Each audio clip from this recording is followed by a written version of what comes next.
Hi Riley. Yesterday we had a look at Lightburn really quickly and how you can import your photo into here. So I'm quickly going to do that again. I'm going to use a different logo because I don't have yours. So we would have gone File, Import, just found an image, the one you wanted, and you clicked and you dragged this down onto your design, okay? And then we held Shift on our keyboard, selected the other shape, and we aligned it to the center both ways. Okay, that's dead center. Now you were telling me that you wanted to have a circle go around this, 2 circles. So I might make this a little smaller. I can realign it.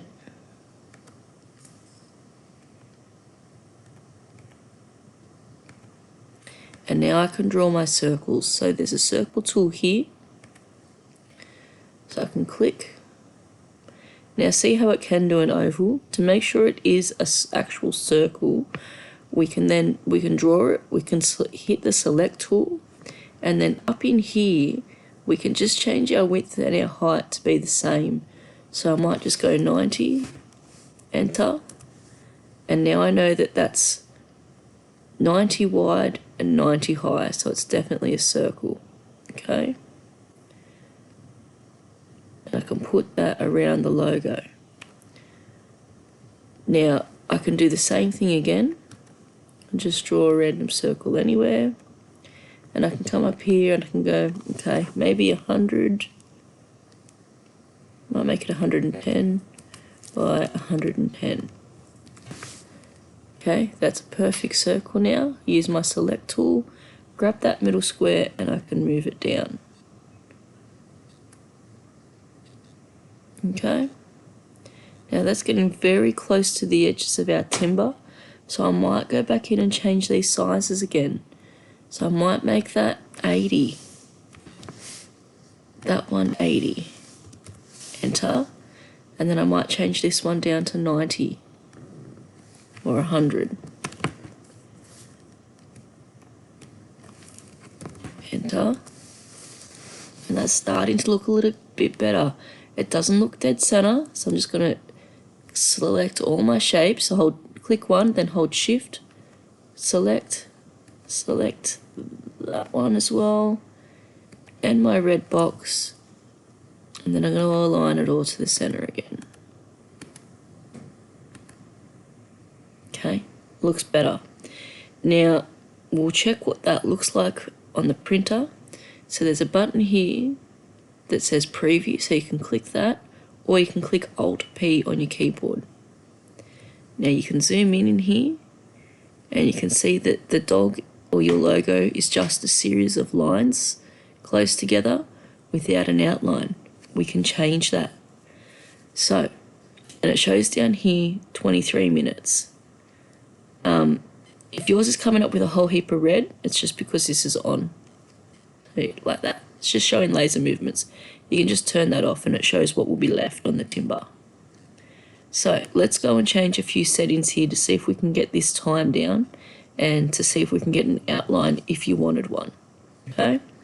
So up here in your cuts layer, the first thing I want you to do, the layer that has your box on it, your red one, turn the output off, okay?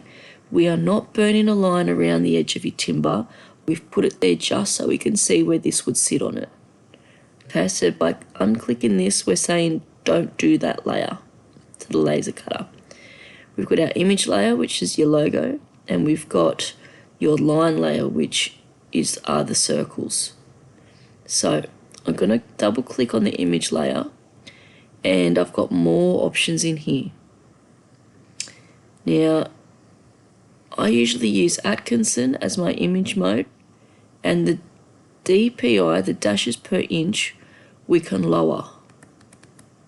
Okay, let's try 27, hit OK, go to print preview and see the difference it made. It cut 3 minutes off it. Okay, I still don't have a line around it. So now I'm going to show you how to do something different. Okay, so I'm going to click on the image, I'm going to go to edit, I'm going to go to, no, I'm not going to go to Tools, and I'm going to hit Trace Image. Now this window pops up and you can see a faint purple line around your image. Okay, you're going to click OK, and then click on the background of the image and hit Delete on your keyboard. And it leaves just the line of the dog. Now, up here in your cuts mode, you'll notice a layer has gone. The image layer has gone because now it's just a line of a dog that's black. Now, I'm going to manipulate this a little. My select tool, I'm going to click on the dog and turn it blue, and you'll see a new layer pops up. It doesn't print out in these colors. It's just so that we can manipulate the different layers to do different things.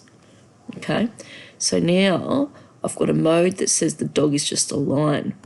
I can now go to Fill. I'll show you what that looks like. In Print Preview, again, a series of lines. Really, really, really close together, which is why the time's blown out to 1 hour and 40 minutes. Okay, I can reduce that the same way I showed you before. My lines per inch, I can turn that right down. Say 30. Okay, so let's see how much time that saves. Yeah, 28 minutes again. Still no line around the outside. Okay, let's try a different mode. Fill and line. And let's have a look. 28 minutes. Now I've got a nice line. Zooming in. I've got a nice line around the outside of the dog. I think that looks nicer, but it's up to you. It's your project. It is 28 minutes. We can still save more time. So we've got a speed and a power setting here for the actual laser. Now if we double click on that, we want the speed to be about 25 millimeters per second, and the power of 100 is okay. When you do your testing, if it looks too dark for what you want, you can speed up the laser and it will then look lighter, or if it's not dark enough, you can slow it down and it will look darker. Okay, so click OK.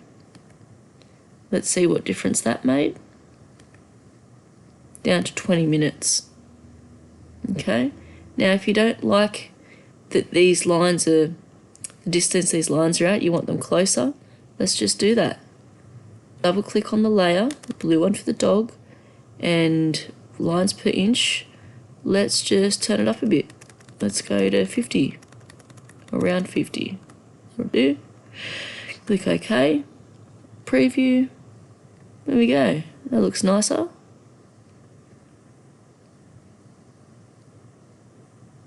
Alrighty.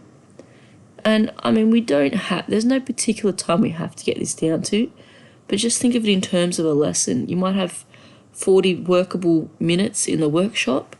You'd probably only be able to get one of these tests done, because obviously that'll take 42 minutes. We're probably looking at getting packed up.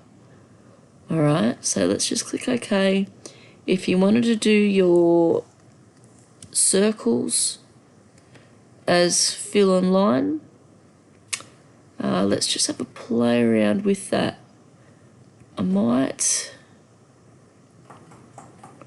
be a little bit tricky actually, because if we go fill and line, let's see what happens here. Fill and line, I've got a feeling it might fill all this section in too, but it might be bound by the line, so let's have a look. Yep, worked beautifully, cool. So long as you've got both selected at once and then hit fill and line, it should work good. Okay.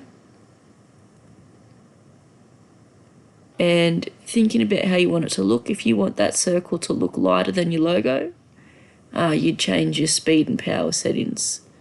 But that's completely up to you, and we can tweak those things through the tests you do to get the exact look you want.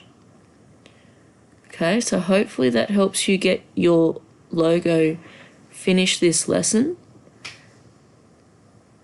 And then next lesson, when we're back in the workshop, we can do one of your test pieces. Okay, also don't forget to buy that stain that you wanted so that we can see what it looks like with that on it as well.